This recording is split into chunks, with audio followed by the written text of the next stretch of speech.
나는 하나님을 예배하는 예배자입니다. 내가 서 있는 곳 어디서나 하나님을 예배합니다.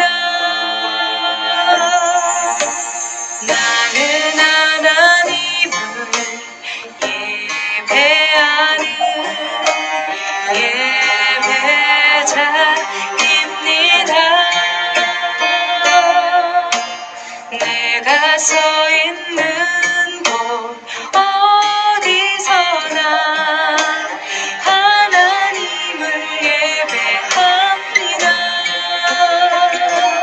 내 영혼 거룩한 은혜를 향하여 내 마음 완전한 하나님 향하여 이곳에서 바로 이 시간 하나님을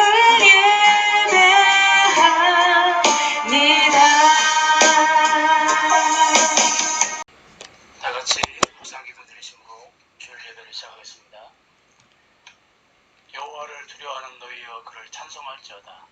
땅의 모든 끝이 여호와를 기억하고 돌아오며 열방의 모든 족속이 주의 앞에 경배하리니 나라는 여호와의 것이요 여호와나니 열방의 주제이심이로다. 아멘.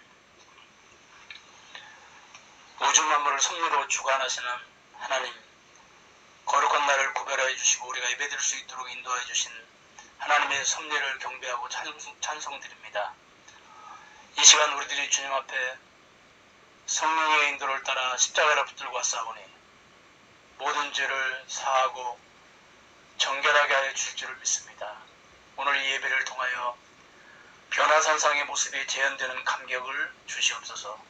아름다운 천국을 바라보며 믿음의 경배를 드리니 연락하여 주시옵고 위로부터 내려오는 신령한 은혜를 허락하여 주시옵소서. 예수님의 이름으로 기도를 드립니다. 아멘. 찬송가 10장입니다. 10장 1절과 2절만 부르시겠습니다.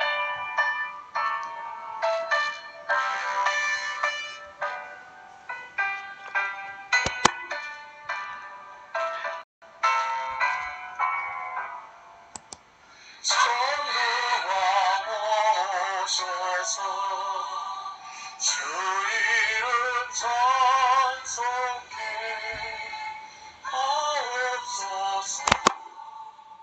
영광과 권능이 성부여 오셔서 우리를 다스려 주옵소서. 강생한 성자여 오셔서 기도를 들으소서. 택하신 백성들 복내려 주시고 거룩한 마음을 주옵소서.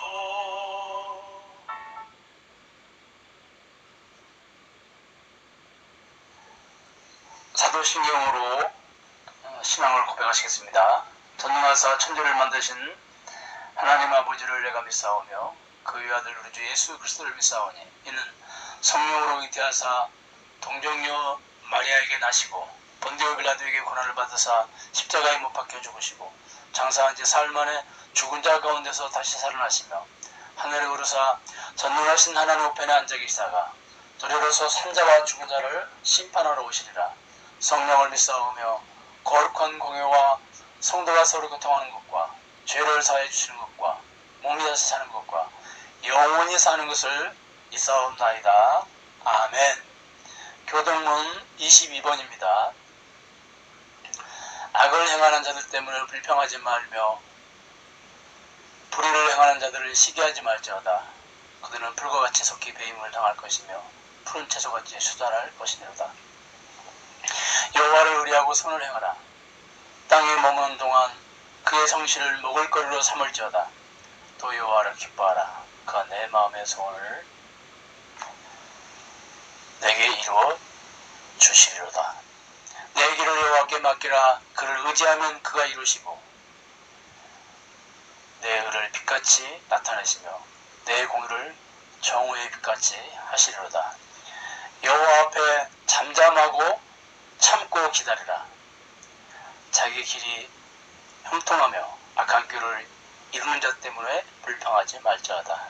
다같이 불을 그치고 노를 버리며 불평하지 말라. 오히려 악을 만들 뿐이라. 아멘. 찬송가 364장 1절과 2절만 부르시겠습니다.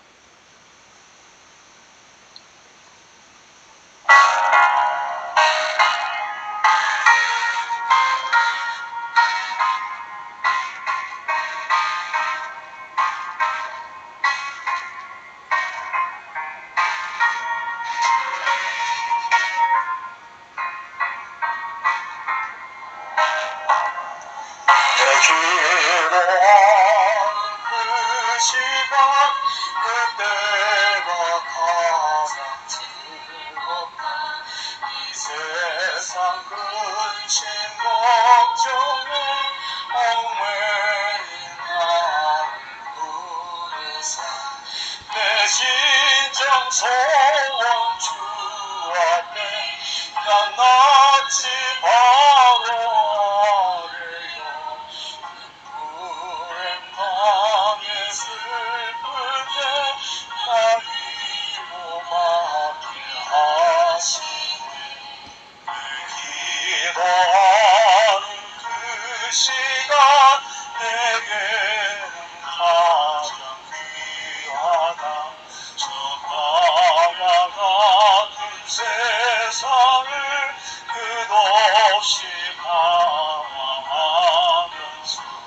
위대한 길로 나갈 때 주께서 나를 이끌어 그 보좌 앞에 나아가 그늘에 맡게 하시네.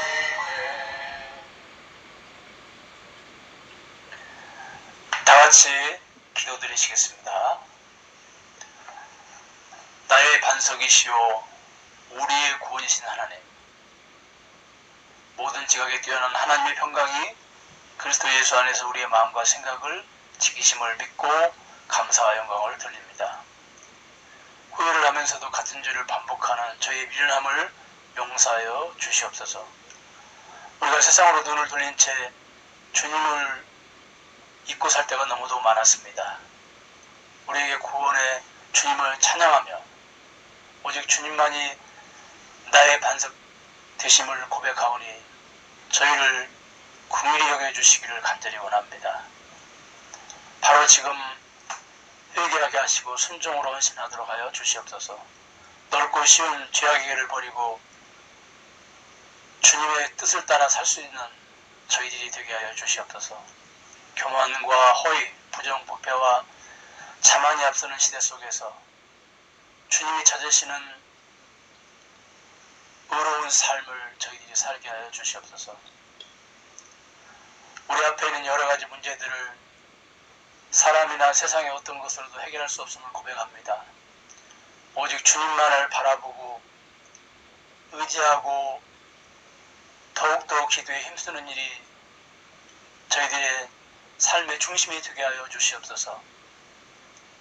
감염병 문제가 속히 해결될 수 있도록 저희들을 불쌍히 여겨주시고 긍휼히 여겨주시옵시고 저희 교우들이 어디에 있든지 늘 동행하시고 함께하시고 인도하여 주시옵소서. 오늘 또 계속해서 기도에 관한 말씀을 나누기를 원합니다. 한나의 기도의 본이라고 하는 제목으로 함께 말씀을 나눌 때 주께서 지혜와 계신으로 계시의 정신으로 충만하게 해주셔서 그 말씀의 본래의 의미를 저희들이 잘 깨닫고 알 수 있도록 도와주옵소서. 예수님의 이름으로 기도하옵나이다. 아멘. 하나님의 말씀은 사무엘상 2장 1절에서 9절 말씀입니다. 한나가 기도하여 이르되 내 마음이 여호와로 말미암아 즐거워하며 내 뿔이 여호와로 말미암아 높아졌으며 내 입이 내 원수들을 향하여 크게 열렸으니 이는 내가 주의 구원으로 말미암아 기뻐함이니라. 여호와와 같이 거룩하신 이가 없으시니 이는 주밖에 다른 이가 없고 우리 하나님 같은 반석도 없으십니다. 심히 그만한 말을 다시 하지 말 것이며 오만한 말을 너희 입에서 내지 말지어다. 여호와는 지식의 하나님이시라. 행동을 달아보시느니라. 용사의 발은 꺾이고 넘어진 자는 힘으로 띠를 띠도다. 풍족하던 자들은 양식을 위하여 품을 팔고 줄이던 자들은 다시 줄이지 아니하도다. 전에 임신하지 못하던 자는 7을 낳았고 많은 자녀를 둔 자는 쇠약하도다. 여호와는 죽이기도 하시고 살리기도 하시며 수월에 내리기도 하시고 거기에서 올리기도 하시는도다. 여호와는 가난하기도 하시고 부하기도 하시며 낮추기도 하시고 높이기도 하시는도다. 가난한 자를 진토에서 일으키시며 빈궁한 자를 거름더미에서 올리사 귀족들과 함께 앉게 하시며 영광의 자리를 차지하게 하시는도다.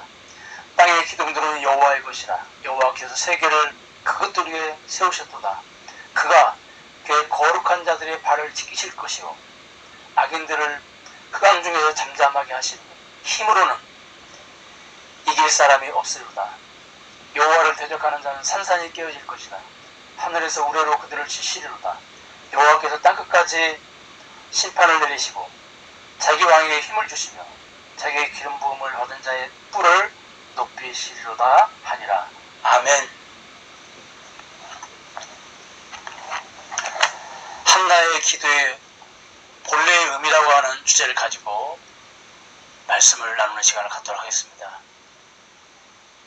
어느 정도의 교회 생활을 했거나 성경을 관심 있게 읽은 성도라면 한나의 기도에 관련된 말씀은 거의 알고 있는 말씀이라고 생각을 합니다. 대개 사람들은 이 말씀을 기도의 방법을 중심으로 생각하고 있습니다. 한나처럼 통곡의 기도가 응답을 받고 한나처럼 오랜 기도가 응답을 받고 한나처럼 소원 기도가 응답을 받는다고 합니다.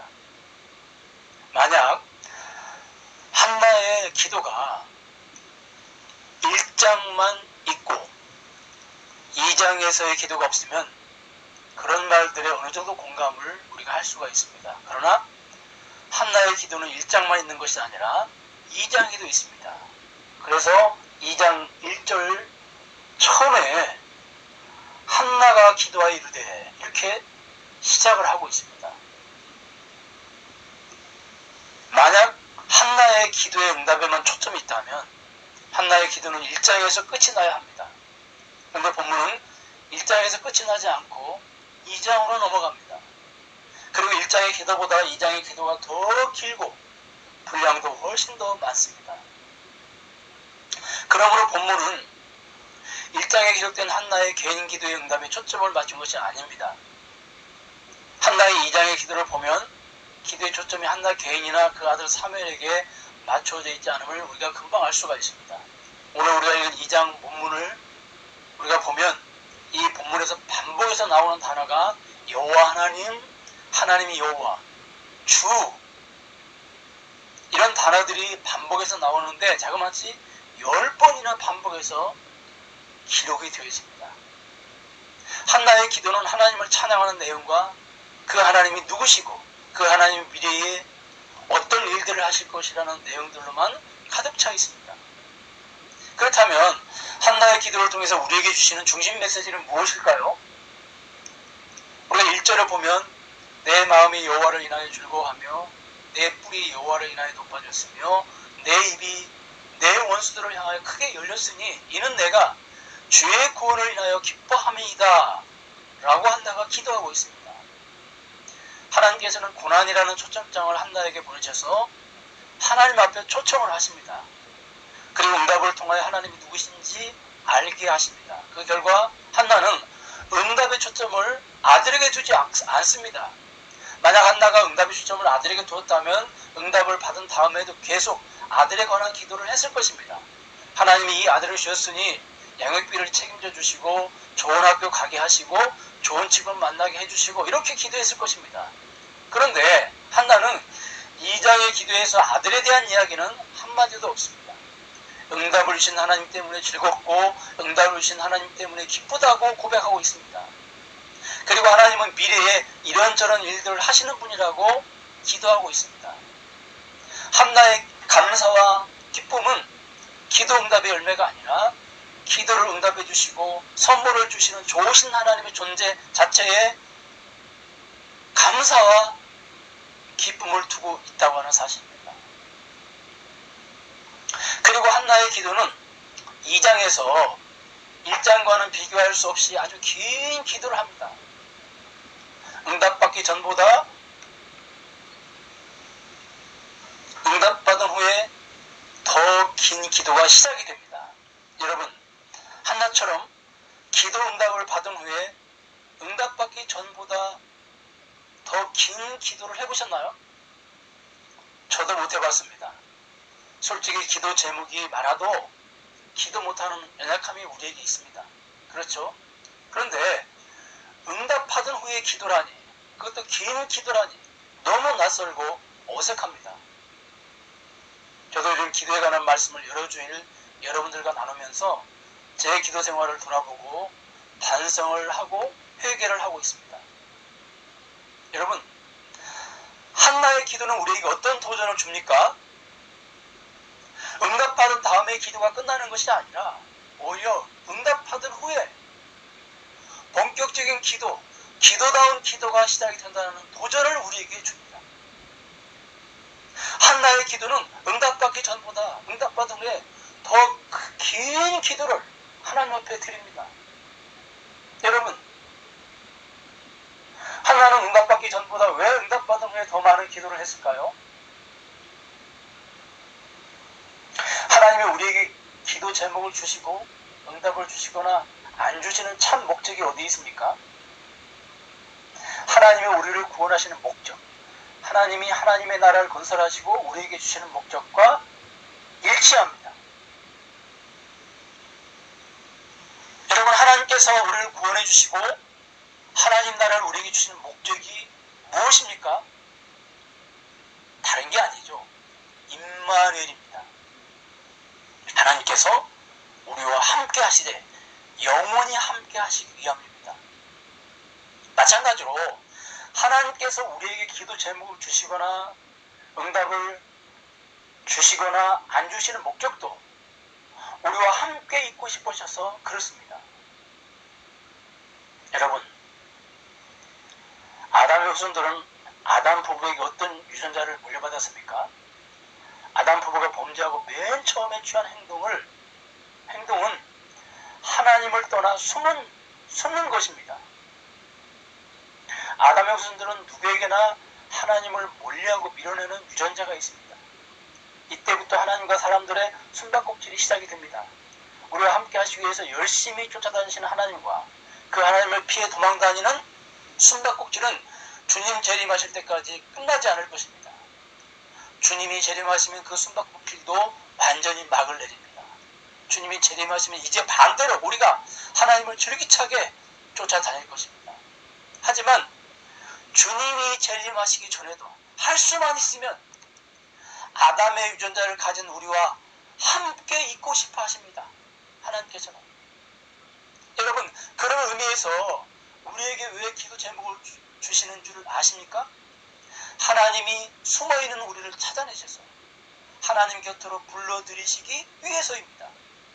그리고 기도 응답도 빨리 응답해 주시면 또 숨어버리니까 때로는 응답을 오래 안 해주심으로 하나님 곁에 오래 머물게 하십니다.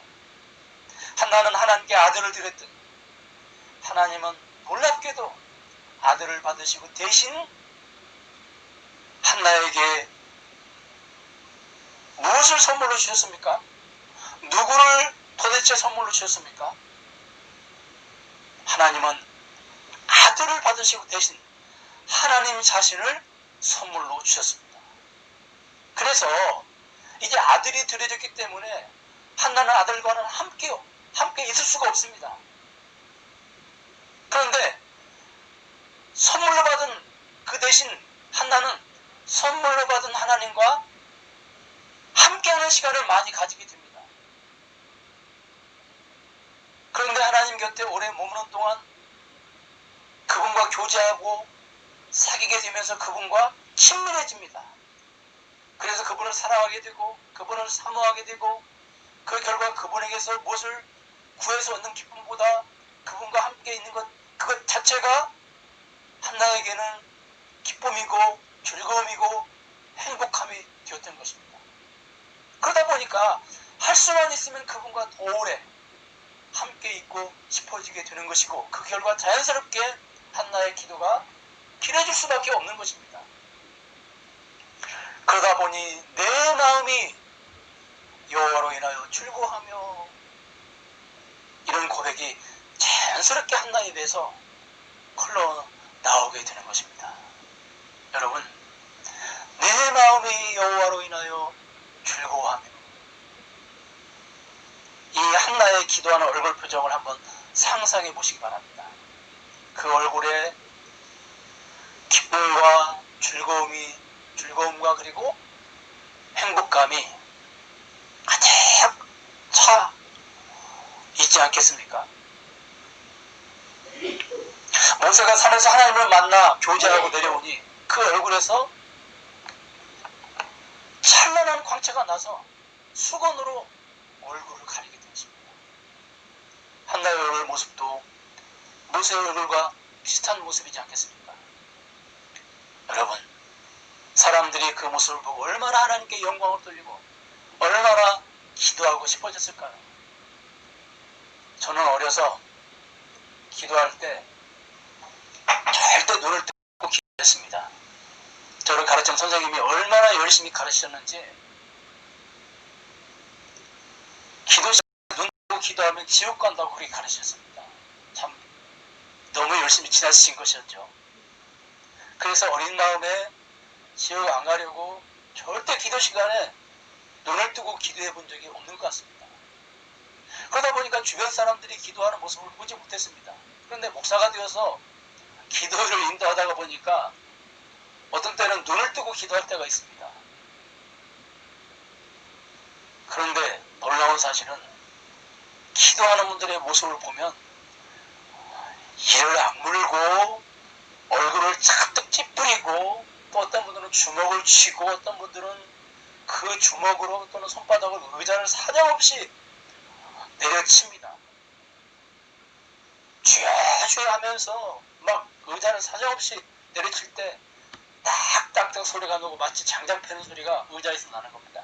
저는 왜 그렇게 그 의자를 그렇게 원목으로 수입산 원목으로 튼튼하게 만들었는지 그 이유를 목사가 되어서야 알게 되었습니다.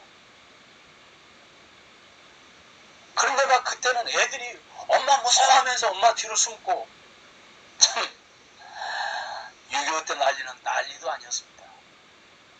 여러분, 그렇게 기도하는 모습을 보는 하나님을 알지 못하는 사람들이 우리의 기도의 모습을 보고 기도하고 싶어지겠습니까? 기도 안 하는 것도 회개해야 하지만 한나의 모습과는 너무도 거리가 먼 모습으로 기도한 것도 회개해야 합니다. 그렇다면 한나가 오래 함께 있고 싶어한 하나님을 어떻게 알게 되었을까요? 우리가 6절과 7절을 보면 하나님께서는 죽이기도 하시고 살리기도 하시고 수월에 내리기도 하시고 거기에서 올리기도 하시는 분이고 또 7절을 보면 가난하게도 하시고 부하게도 하시며 낮추기도 하시고 높이기도 하시는 분이라고 하나님을 소개하고 있습니다. 다시 말해서 인간의 생사화복을 온전히 주관하시는 하나님 뿐만이 아니라 구원 문제까지 온전히 주관하시는 하나님을 통해서 이런 하나님을 알게 되었습니다. 그러면서 한나는 하나님이 구체적으로 어떤 일들을 하셨는지 고백합니다. 1절에 보니까 하나님께서는 한나의 뿔을 높이셨다 이렇게 고백하고 있습니다. 본래 한나가 본초고 분인나는 후초입니다. 한나가 갑이고 분인나는 을인데 자녀가 없다는 이유로 갑을 관계가 바뀌었습니다. 그런데 이제 한나가 갑이 되고 분인나가 을이 되었습니다. 한나가 분인나에게 얼마나 멸시와 천대를 받았습니까? 그런데 주님이 아들을 주셔서 이제 한나가 갑이 되고 분인나가 을이 된 것입니다. 그렇다면 본문에서 한나가 갑이 되고 분인나가 을이 된 이야기를 하고 있습니까? 결코 그렇지 않습니다. 한나는 하나님의 자신을 그냥 높이셨다고 하지 않고 뿔을 높이셨다고 이렇게 고백하고 있습니다. 여러분, 왜 뿔을 높이셨다고 했을까요? 10절에 그 해답이 있습니다. 여기서도 뿔이라는 단어가 나오죠. 그런데 여기서 뿔이 높아지신 분이 누구십니까? 바로 예수 그리스도이십니다. 하나님께서는 한나의 뿔을 높이심으로 말미암아 미래에 오실 예수님을 높이실 것을 미리 한나의 뿔을 높이시는 사건을 통해서 미리 눈에 보이게 보여주신 것입니다. 그렇다면 여러분, 이 예수님이 이 땅에 오셔서 어떤 일을 하셨습니까? 먼저 예수님께서는 이 땅에 오셔서 하나님 나라를 세우실 것입니다. 그런데 2절의 말씀을 보면 하나님 같은 반석도 없으십니다. 이렇게 한나가 기도합니다. 여러분, 이 뜻은 무엇일까요? 단순히 든든하다, 믿음직스럽다 그런 의미일까요? 아닙니다. 성경에 보면 주님이 반석이다라는 단어가 쓰일 때 항상 하나님의 나라와 관련되어서 사용이 되었다고 하는 사실입니다. 그래서 최초로 통일 왕국 이스라엘을 건국한 다윗이 즉위측에서 무슨 고백을 하냐면 여호와는 나의 반석입니다 라고 고백합니다. 이 나라가 반석 위에 견고하게 세워진 것처럼 반석이신 하나님 위에 이 나라가 세워진 나라라고 하는 것입니다. 왜냐하면 이 나라는 눈에 보이는 세상 나라이지만 그뿐만이 아니라 하나님 나라이기 때문이라는 것입니다. 그러니까 반석이라는 단어는 하나님의 나라와 관련된 단어입니다. 하나님께서 한나의 기도를 통해서 미래에 하나님의 나라가 예수 그리스도를 통해서 세워질 것이라고 하는 것을 말씀하고 계신다고 하는 사실입니다. 그 다음에 이 세워진 하나님의 나라와 왕이신 예수님이 사탄의 나라와의 전쟁에서 대성을 거두게 될 것이라고 또 한나의 기도를 통해서 우리에게 말씀하고 있습니다. 여기 1절을 보니까 한나의 원수가, 원수라는 단어가 나오죠. 그렇죠? 예. 내 입이 내 원수들을 향하여 크게 열렸으니 이런 말씀이 나옵니다. 여기 1절에 한나의 원수가 단순히 분인나라면 원수라는 단수가 나와야 합니다. 그렇죠? 그런데 본문에서는 원수들이라고 한나가 기도하고 있습니다. 여기서 말하는 원수들은 가깝게는 분인나고요. 더 나아가서 당시 이스라엘을 통치하면서 괴롭게 했던 블레셋을 말합니다. 더 나아가서 사탄의 나라와 그 왕인 사탄을 말합니다. 그래서 여러분 9절을 보면은요, 흑암이라는 단어가 나옵니다. 이 흑암은 사탄의 영역, 사탄의 나라를 말합니다. 그런데 9절을 다시 보면 이 사탄의 나라를 사람들은 이길 수가 없습니다. 왜냐하면 사탄이 사람들보다 훨씬 더 능력이 있기 때문에 그렇습니다. 그런데 10절을 보니까 여호와를 대적하는 자는 산산이 깨어질 것이다. 가루가 된다는 말입니다. 다시 말해서 이 말은 무슨 말이냐면 주의 나라의 왕이신 예수님이 역사하셔서 사탄의 나라와 그 왕을 이겨서 승리하게 될 것이라는 것입니다. 그리고 이 싸움이 끝난 다음에 하나님께서는 예수님을 어떻게 하십니까? 8절을 보면은요, 영광의 자리를 차지하게 하신다 이렇게 기록이 되어 있습니다. 가장 높은 자리까지 예수님을 높여주신다는 것입니다. 가장 낮고 천한 종으로 이 땅에 오신 예수님을 왕 중의 왕, 가장 높은 자리에 높여주신다는 것입니다. 이 놀라운 사실을 한나의 기도를 통해서 미리 지금 예언해주고 있다고 하는 사실입니다. 그런데 이 싸움은 예수님만의 싸움이 아닙니다. 주의 백성들도 이 전쟁에 함께 참여를 합니다. 그래서 5절을 보니까 한나가 7 아들을 낳았다고 기도하고 있는데 한나는 실제로는 6 아들을 낳아서 기르었습니다. 6 자녀를 낳아서 기르었습니다. 그러므로 본문에서 말하는 7명의 자녀들은 한나의 자녀들의 숫자가 아니죠. 여러분, 사무엘상 1장에서 기자는 한나를 처음 소개할 때 불임 여성으로 소개를 합니다. 왜 그럴까요? 단순히 애 못 낳는 여인 이야기를 하는 것입니까? 그렇지 않습니다. 당시 하나님의 백성들이 영적인 아이를 낳지 못하는 모습을 하나님께서는 불임 여성의 모습을 하고 있는 한나를 통해서 보여주시는 것입니다. 그런데 주님께서 불임 여성 한나의 태의 문을 열어주시고 아들을 주십니다. 이 사건을 통해서 이제 하나님께서 영적 불임 여성인 이스라엘의 태의 문을 여셔서 주의 백성들이 무한대로 늘어날 것을 말씀하십니다. 그래서 그들이 한 나라가 되고 영적 군대가 되어서 영적 군사로 사탄의 나라와 싸워서 이제 싸우게 될 것이라고 하는 사실입니다. 그 결과 대승을 거두게 될 것입니다. 그래서 3절을 보면 힘이 교만한 말을 다시 하지 말며 오만한 말을 다시 하지 말라고 말씀하십니다. 한나의 원수 분인나에게 한나가 한 말이죠. 여러분, 분인나가 여러 말로 한나에게 상처를 준 거 많습니다. 그런데 가장 상처를 준 말이 어떤 말입니까? 네가 애를 못 낳는 거 보니까 하나님께 버림받은 거네. 그런데 하나님께서 한나에게 아들을 주셔서 분인나의 코를 납작하게 하십니다.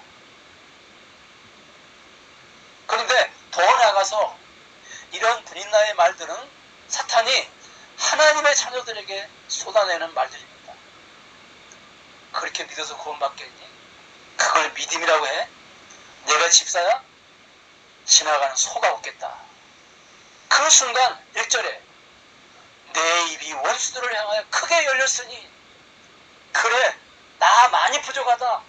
그래서 많이 부끄럽고 염치 없지만 그럼에도 불구하고 나는 예수님의 공로로 구원받았어. 그럼에도 불구하고 나는 주님의 은혜로 하나님의 자녀야.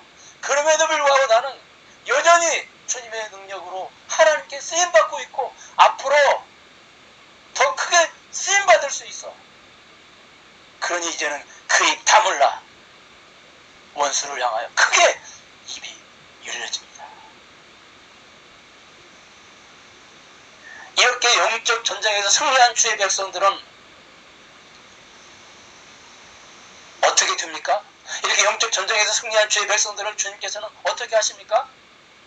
놀라운 사실은 예수님만 높아지는 것이 아니라 주와 함께 영적 전쟁에 참여한 성도들도 높여주십니다.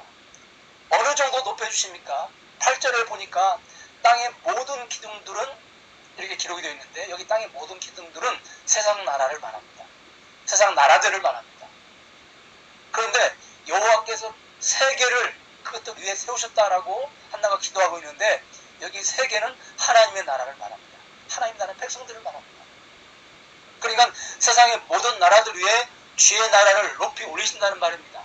주의 나라 백성들을 예수님과 같은 예수님처럼 왕으로 높이신다는 것입니다.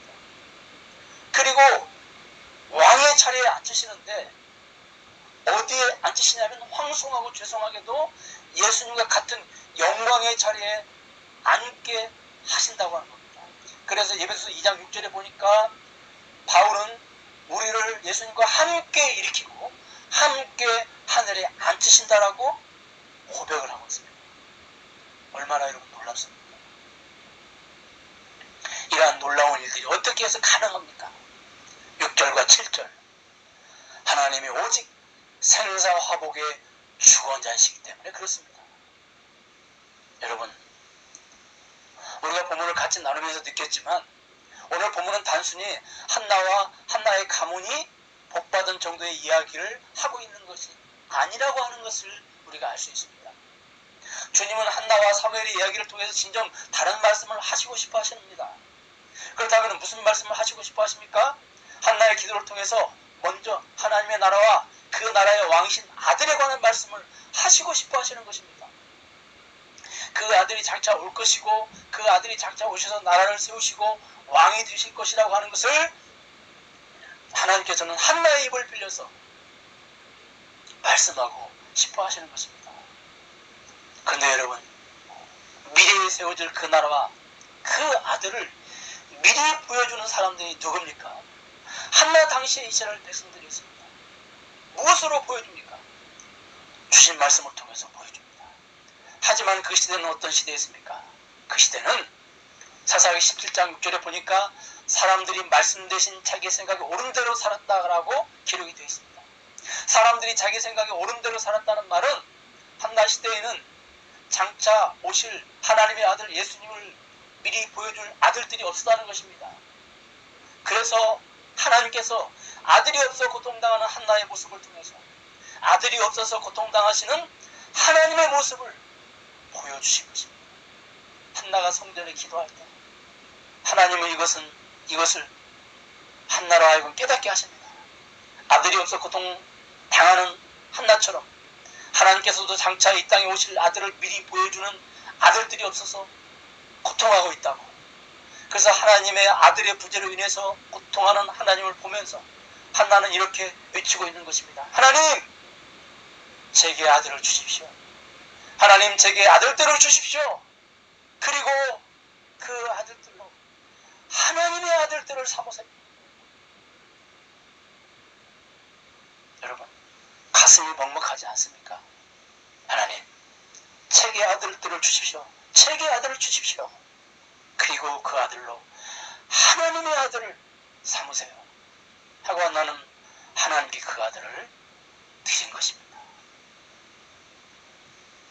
여러분, 더 나아가서 하나님은 그러한 일들을 하시되 홀로 하시지 않고 사람들을 동역자로 삼으십니다. 하나님이 이 땅에서 구속 역사를 이루어 가실 때 반드시 사람과 동역하십니다. 그래서 고린도전서 3장 9절에 우리는 하나님의 동역자들이요. 바울이 사람이 하나님의 동역자라는 표현을 사용한 것이 이러한 원리 때문입니다. 동역자라는 말은 뭐 그렇게 어렵지 않습니다. 동업자라는 말입니다. 동업자. 여러분, 이 말씀이 우리의 가슴을 두근거리게 하지 않습니까? 우리의 가슴을 설레게 하지 않습니까? 우리나라에서 가장 큰 회사의 그 회장님이 오늘날 우리에게 전화를 해가지고 우리 같이 동합시다. 그런다면 여러분, 우리가 뭐 밤에 잠을 제대로 잘 수가 있겠습니까? 그런데 그 회장님과는 비교할 수 없는 생사화복을 주관하신 하나님, 우리의 구원 문제까지도 온전히 주관하신 하나님, 그 하나님, 부하게도 하시고 가난하게도 하시는 하나님, 높이기도 하시고 낮추기도 하시는 그 하나님이 나를, 나같이 연약하고 나같이 부족하고 나같이 무능한 나를 동업자로 삼으셨습니다. 그러므로 하나님이 어떤 일을 해 나가실 때, 구속 역사 가운데서 하나님의 뜻을 펼쳐 나가실 때 오늘 한나의 입을 통하여 다 알려주신 것처럼 동업자인 여러분과 저에게 일일이 다 알려주시고 브리핑을 해주십니다. 여러분, 놀랍게도 오늘 한나의 기도의 내용을 보면 한나가 이런 고백을 했다는 것에 놀라지 않을 수가 없습니다. 왜냐하면 한나의 기도 내용을 보면은요, 가깝게는 사무엘 상하를 요약한 내용이기도 하지만 성경 전체의 내용, 성경 전체의 사상을 요약해서 이 한 장에 넣어 놓았다고 하는 사실입니다.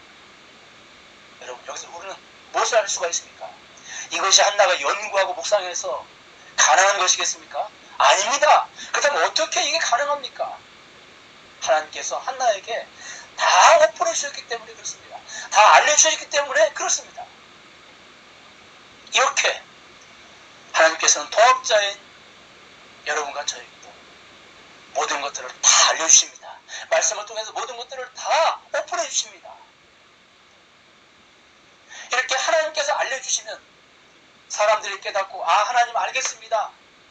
그 일에 기쁨과 감사로 동참하겠습니다 하고 고백하는 것, 여러분 이것을 무엇이라고 합니까? 이것을 기도라고 합니다. 그래서 사무엘상 2장은 뭘 달라고 하는 내용이 없습니다.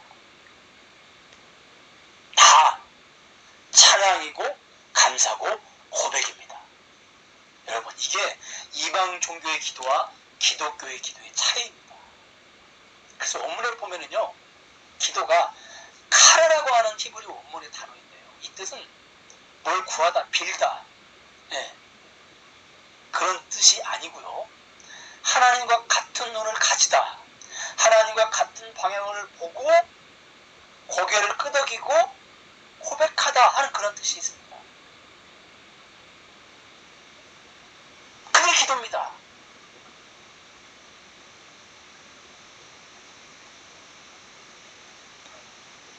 더 나아가 우리에게 알려주신 것을 동업자인 우리에게 선포하게 하십니다. 하나님의 어전에 의해서 회한 내용을 이 세상이라는 게시판에 누가 그것을 붙이냐면 우리가 그것을 붙입니다. 그러면 그 선포한 대로 하나님은 다 이루어주세요. 그런데 이것 역시 홀로 이루셔도 됩니다. 그런데 우리의 기도를 통해서 이루어 가십니다. 분명 하나님이 이루어 가시지만 우리의 기도를 통해서 이루어 가시는 것입니다. 왜 그렇습니까? 하나님이 우리를 동역자로 삼으셨기 때문입니다. 그래서 성경에 보면 하나님의 계획과 이루심 사이에는 반드시 무엇이 나오냐면 사람의 기도가 나옵니다. 여러분 기억하십시오. 우리도 기도를 통해서 일하지만 하나님도 죄송하게도 황송하게도 우리의 기도를 통해서 일을 하십니다.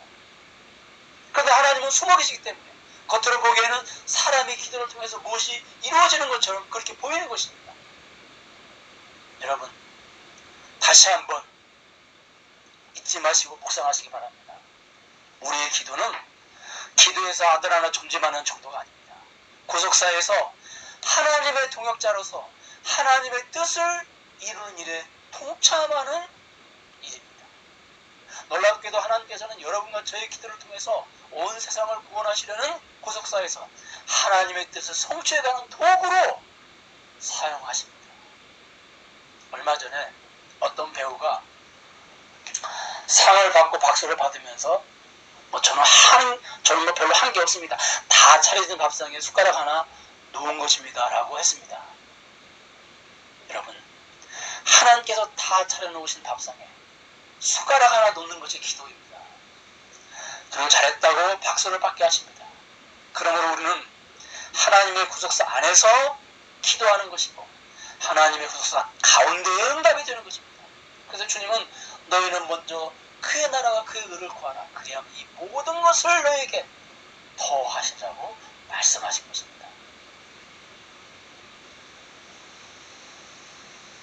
그런 의미에서 우리의 기도가 구속사 가운데서 응답이 되어져 간다는 것이 어떤 의미가 있는 줄 아십니까? 알고 보면 놀라운 비밀이 또 여기에 숨겨져 있습니다. 한나는 아들을 한 명 구했습니다. 그렇죠? 그런데 그 기도가 구속 역사 가운데서 어떻게 응답이 되어져 간 줄 아십니까? 아들 하나 달라고 기도했는데 아들만 주신 것이 아니라 그 아들이 사사가 되게 하십니다. 그 아들이 이스라엘을 블레셋으로부터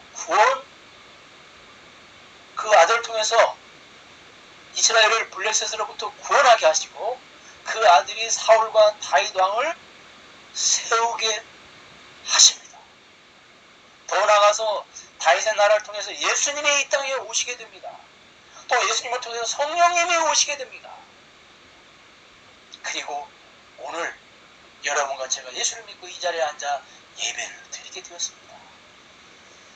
아들 하나 달라는 기도를 했을 뿐인데 여러분, 한나가 그 아들 하나를 응답받은 그 기도가 그렇게 놀라운 구속 역사 가운데서 그렇게 놀랍게 응답의 꼬리를 물고 응답이 될 줄 알았겠습니까? 알지 못했을 것입니다. 마치 저수지에 돌 하나를 던지면 그 바다에 온 저수지에 퍼지듯이 내가 던진 작은 기도의 돌멩이 하나가 구속 역사에 엄청난 파장을 불러일으킵니다. 오늘 우리가 예수님의 재림을 기다리는 구속 역사 가운데에서 기도의 돌멩이 하나를 던지면 이제는 그 파장이 한나의 그 기도의 파장과는 비교할 수 없습니다. 우리가 기도의 돌멩이 하나를 지금 던지면 그 파장이 주님 재림하실 때까지 퍼져나갈 것입니다. 그런데 이제 그 기도의 돌 위에 완성된 하나님의 말씀이 함께 하실 것이고 성령님이 함께 하실 것입니다. 그래서 파장 정도가 아닙니다. 저수지의 파장 정도가 아니라 우리가 던진 기도의 돌멩이가 파도가 되고 쓰나미가 되어서 온 세상을 가득 뒤엎을 것입니다. 온 세상을 변화시키는 역사가 우리의 작은 기도의 돌멩이 하나를 통해서 일어나게 될 것입니다. 여러분, 우리가 구속 역사 가운데서 우리가 기도한다는 것이 어떤 의미인지를 우리가 알면 정말 흥분하지 않을 수가 없습니다. 더 나아가서 기도의 응답이 구속사 가운데 되기 때문에 응답이 될 때 반드시 구속 역사라는 그릇의 크기에 따라 응답이 됩니다. 하나님께서 아브라함을 부르실 때에는 구속사의 그릇이 한 가정 정도의 사이즈입니다. 그러니 그 가정이라는 그릇 안에 응답을 주십니다. 그래서 아브라함이 아들을 달라고 기도한 것입니다. 수많은 백성들을 달라고 기도하지 않았습니다.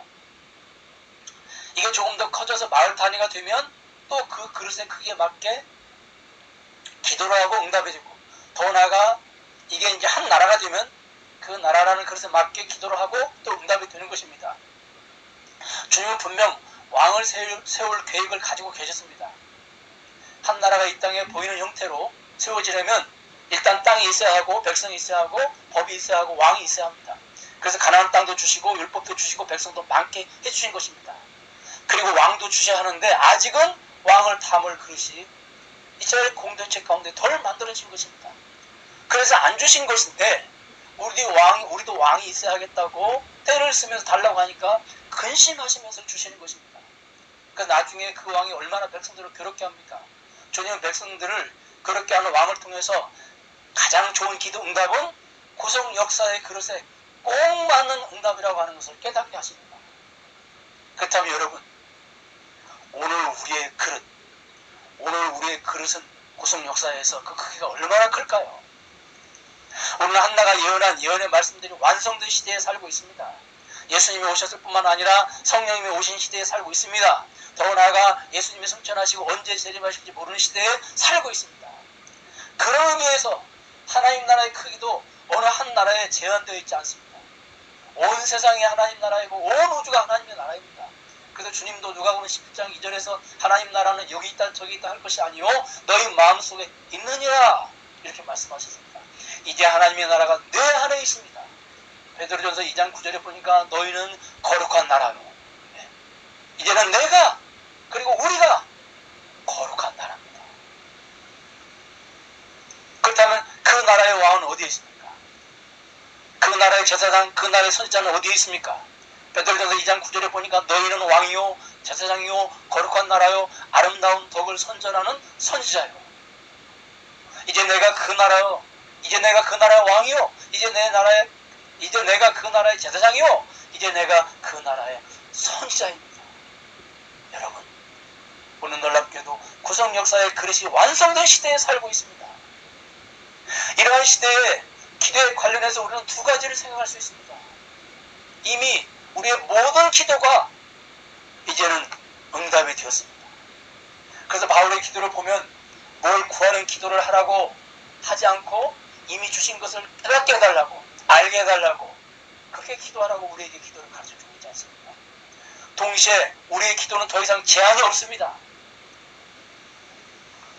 그래서 주님이 아들을 내어주신 이가 아들과 함께 모든 것을 은사로 주시지 않겠느냐고 말씀하십니다. 모든 것입니다. 이제는 제한이 없습니다. 그리고 주님께서는 너희가 내 이름으로 무엇을 구하면 들으신다고. 무엇입니다. 제한이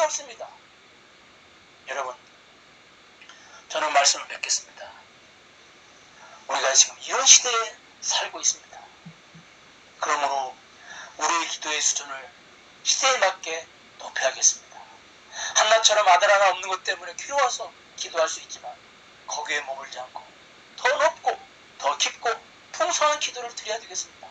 무엇을 주신 것 때문에 기뻐하는 것이 아니라 이런 구속 역사 가운데에서 나를 동역자로 쓰시고 나를 제사장으로 삼으시고 왕으로 삼으시고 선자로 삼으셔서 함께 이 일을 하시고 이 일을 마치면 우리를 높이시되 예수님과 같은 자리에 앉게 하시는 그 하나님의 은혜를 생각하면서 한나처럼 여호와로 인하여 기쁘고 즐거워합니다라고 하는 그러한 기도를 드릴 수 있는 자리까지 우리가 나아가야 되겠습니다. 기도드리겠습니다. 하나님, 우리도 우리 시대에 맞게 우리의 기도의 수준을 높여서 한나처럼 구속역사 가운데서 기도하고 무엇을 받은 것을 기뻐하고 즐거워하는 것이 아니라 이런 은혜를 우리에게 주신 하나님을 생각하며 하나님을 우리가 고백하고 영광을 돌리는 그런 기도를 드리게 하여 주시옵소서. 예수님의 이름으로 기도합니다. 아멘. 축도로 예배를 마치도록 하겠습니다. 지금은 우리 예수 그리스도의 은혜와 하나님의 흑진하신 사랑과 성령님의 가망일동하신 역사가 오늘 이렇게 함께 모여서 하나님께 예배를 드릴 사랑하는 하나님의 자녀들 머리 위에 지금으로부터 영원토록 함께 계실지어다. 아멘. 하나님이시여 하나님이시여 주는 나의 하나님이시로다. 나의 몸과 마음 주를 갈망하며 이제 내가 주께 고백하는 말 여호와는 나의 빛이요 여호와는 나의 구원이시니 내가 누구를 두려워하리요. 여호와는 생명의 피난처시니 주의 인자가 생명보다 나으로 내 입술이 여호와를 찬양하리. 내 평생에 주를 찬양하며 주의 이름으로 내 손 들리라.